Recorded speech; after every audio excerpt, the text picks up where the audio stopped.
Hey everybody, welcome back. You're doing absolutely fantastic. Here you are in section 10, so we're just about halfway through. You're doing fantastic. I'm going to tell you something that I know about you, even though I don't know much about you. It's that you're a winner. How do I know that? Because 80% of everybody who's going to drop out has already dropped out. There's very few losers here, I'm telling you. How do you win? You go out there, you search for information, and when you finally find a treasure like this, you don't let it go. You don't quit partway through, you don't quit halfway through. I'll tell you a story.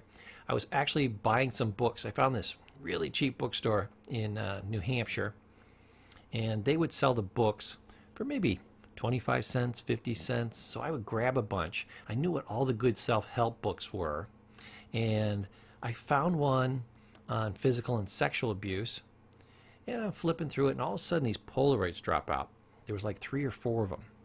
And this woman was horribly beaten. And apparently, she went old school. She took some Polaroids. These are the early selfies, right? She took them in the mirror, and you could see how her face was just brutalized. And she had one where her arm was just all gouged up. And she took it to remind herself that she needed to do the work, to not forget, to turn this situation around. So I took those in one hand, I'm flipping through the book, and I noticed she got about 2 chapters in, maybe about 30 pages. And you know what she did? She had the secret of how to turn her life around. She had the perfect book, really, for how to make that happen. She had taken visual evidence to try to motivate herself.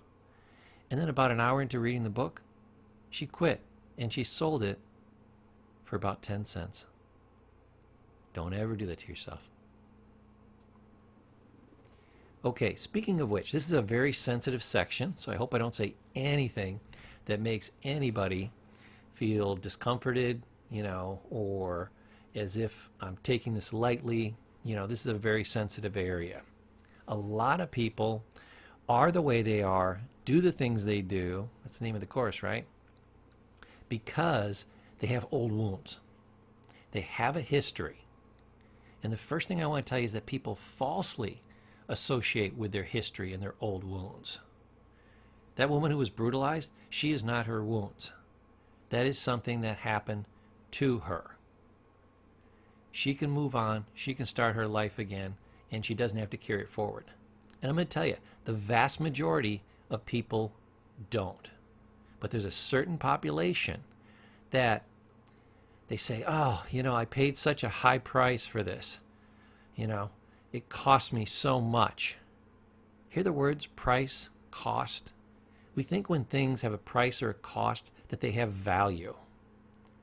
No, a beating does not have a value. A rape does not have a value. It has 0 value. Please don't be offended by that, but it has 0 value. If I went out on the street and said, I'm going to sell you a rape or a beating, how much would you pay me for it? I guarantee you nobody would pay you for it.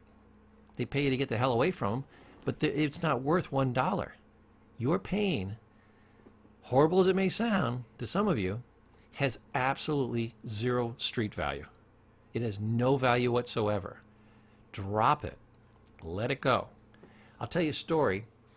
I was at my, what they call a culminating experience. When you get your master's, or sometimes when you get your bachelor's, you'll have a last set of classes. I was going to Norwich University, and we're spending the last literally 2 days, 48 hours there, and we're doing the set of classes. And on the second day, we're just kind of doing a round table, and we're going around. We want to talk about, why we did our master's program and what we wanted to achieve with it and why it was valuable and, kind of our lifetime plan, our 5-year plan, and what we're going to do with it. Well, when it got around to this older lady, I was fascinated because I'm like, why is she so old and she's doing this course? She was like 60, 62, but let's call it 60. I'm like, she's only got, 3 to 5 years to use this, unless she's going to go into her retirement years. She's never going to get her money back for it. Maybe she just did it because she's fascinated by the subject. I don't know. So I'm perking my ears up. And she tells this, horrible story of, I had a bad childhood, and, my parents weren't very responsive to me, and I was sexually abused a couple of times between the age of like 6 and 9, and she just never ever got over it. So she took a bachelor's. She went to 4 years at university, and she said, I thought, I had tried different therapies and those types of things, and it just didn't work for me. I said, I'll go to school, and maybe I'll learn something that will be the secret that will help me get past this. And she said, well, that's what I'm doing in the master's program too, because the bachelor's didn't work for me. So I said, well, I'll take another 4 years. I'll go to a higher level. That's got to be where all the good answers are, right? And hopefully I'll find something. So my question to her was, did you? She looked really sad and almost became tearful and said, no. I said, well, here's my suggestion. Start your life over. She's like, what do you mean? Well, you're at this point in your life. You draw a line in the sand. And you say, today's the first day of the rest of my life. And you move forward. You leave the past in the past, and you move into the future. Do over. I said, Bill Cosby used to have a little joke that he used to tell, and it was about, just playing stickball with the kids. But I always remember this one little phrase. He said, do over. He said, sometimes you're playing stickball with the kids, you're playing baseball, and the ball, you'll hit it right down the line. Nobody can decide, is it in, is it out? And the kids just can all agree on one thing. Do over. Okay. And you play it over again. He said, I think a lot of people in life deserve a do-over. I think you deserve one. So you got to say to yourself, do over and start your life fresh. There was the first half, this is the second half, and here we go.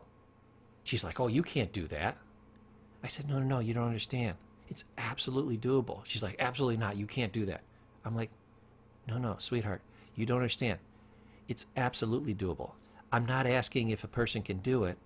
Millions of people have done it. I've done it. I'm not asking you if it's doable. I'm asking you to join us. I'm asking you if you'll do it. Oh, you can't do that. Well, I didn't make the sale that day, but hopefully I planted a seed, and later she'll realize that is actually at the core of everybody who gets better. I don't care what therapy style you use, you have to start over. I'm going to tell you a phrase that a patient gave to me. I said, what's the best thing that you ever learned when you were in the intensive outpatient program with me? He said, I think you said it, but it might have been somebody else, Mr. Paul. But somebody said it. And they said, the past isn't getting any better. Because I thought I was going to come here and somehow I was going to hear something, learn something, you were going to say something, and my past was going to be healed. But I didn't realize the most fundamental truth of all. Yesterday's not getting any better. The past never changes. Matter of fact, I read a phrase that said, the past is the perfect preservative. It never changes. There was even a little biblical quote. This power is denied even unto God, the ability to change the past. You can't change it. That's not my law. That's life's law. So all you can do is move on. And every successful person has moved on. Nobody has healed their past. That's a bunch of pop culture BS. That's all it is. It's rubbish. So, what am I trying to tell you here? That a lot of people get locked into this mold. They falsely associate with their history and their old wounds. But the past is the past. You are not your wounds. Your wounds were done to you. You did not cause these things. I never saw anybody that came into my office and said, Paul, I have a horrible history of physical abuse. Yes, Mr. Paul, I beat myself every single day. And I have a history of rape. I raped myself 3 or 4 times. It was horrible. I still can't get over it. What? Of course not. You don't do these things to yourself. These were done to you. They are not part of you. They tell me a boatload about the person that did these things to you. They're evil. But it tells me absolutely nothing about you, except you're strong, you're a survivor, and you sought out help, which means you're a damn genius. That's all I know about you. That's all that tells me. It tells me it happened, it was horrible, and it's over. Last thing it tells me, I know job one, you need to move on. Your past does not equal your future. Now, let's look at one of the biggest secrets of psychology, and it shouldn't be, It's that suffering is the pain that we hold on to. And you'll see how this links in a minute. The strangest thing is that patients don't seem to want to let go of their pain. Like I said, they think it has value. They've had it a long time. They're used to it. They falsely think that it's part of them. It isn't. They sometimes get secondary gains from this. Every time, something goes wrong, they got an excuse. Well, I had a poor childhood, or if you grew up in my house, you'd do this too. It becomes some kind of secondary gain, or I can tell this story and people feel bad for me, or I can tell myself this story and this will explain a lot of things that I don't really want to take credit for, that are bad in my life, that maybe I need to take credit for and change. So there's a lot of little secondary gains. There's a million of them. I don't know what it is for you or the person that you're thinking of. Because I'm not necessarily, of course, in this course, talking about you. We're trying to figure out why do people do the things they do. Could be you, could be somebody else. So suffering is the pain that we hold on to. So I told a patient, I said, suffering is like a hot potato. If I throw a hot potato to you and you catch it, what causes the suffering? He said, well, potato's really hot. No. What causes the long-term suffering when I toss you the hot potato? If you wanted to cause long-term suffering with a hot potato in your hand, what would you do? He said, that's easy, Mr. Paul. Just hold on to it. Yeah. Matter of fact, even after a while, it would cool off, wouldn't it? Yeah.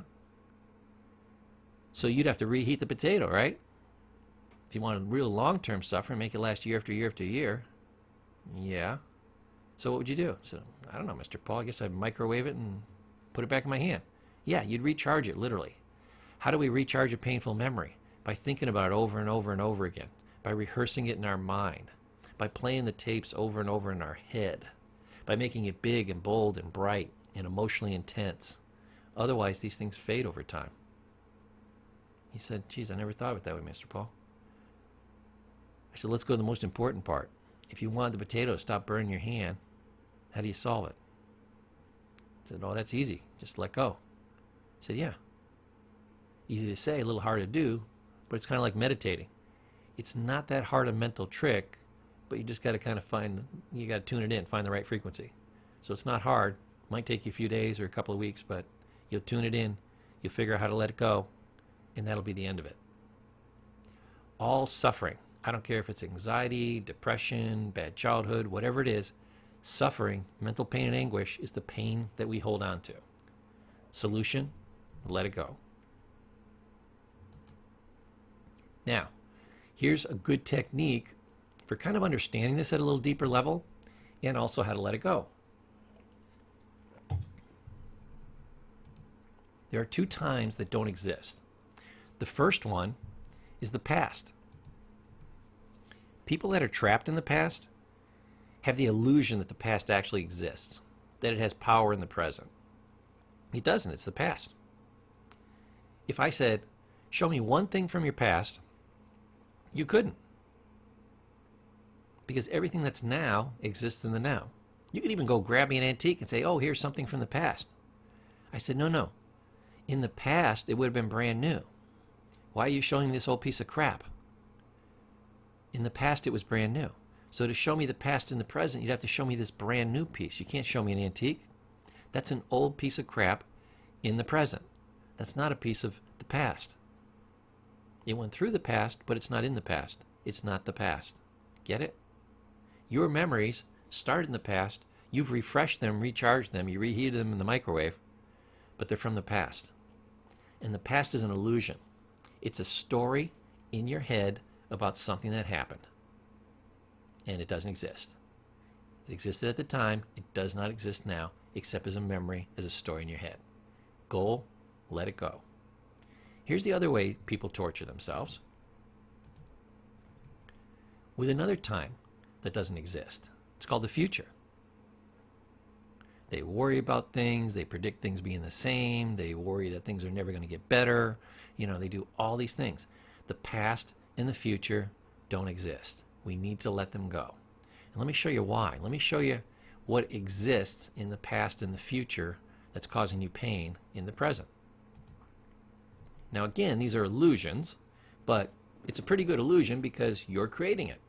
So you can dig into your past, find old pain, and just pour it out around you and roll around in it. You can do the same thing with guilt, regret, failure, anything from your history, all your old disappointments, and just feel god awful. You can choose to do that. It's a mental skill you have, and you can choose to do.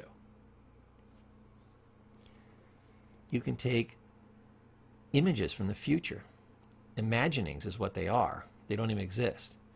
And you can pour those scenarios, those fake stories, all over yourself and have worry, anxiety, fear, failure, disappointment, all kinds of sense of loss. You know, people even worry about aging, all these types of things, and ruin your now.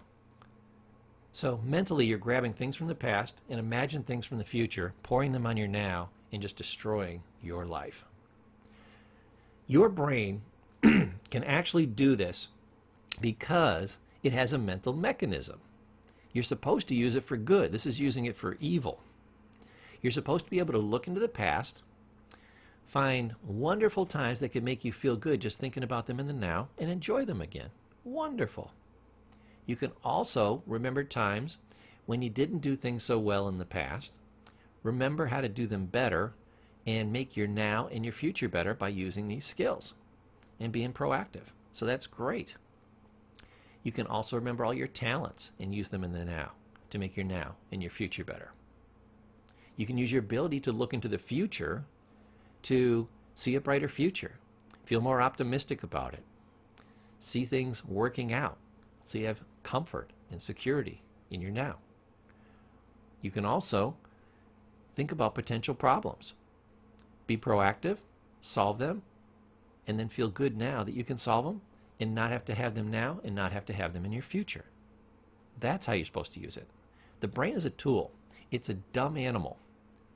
You tell it to use it the wrong way, it says, yes, sir, yes, ma'am, I'll get right on that. And it very dutifully does that. And you get the problems that you see here in this slide. If you say, no, I want to use it the second way Mr. Paul was talking about, it says, yes, sir, yes, ma'am, I'll get right on that. And it helps you, helps you, helps you. And your now and your future gets so much better.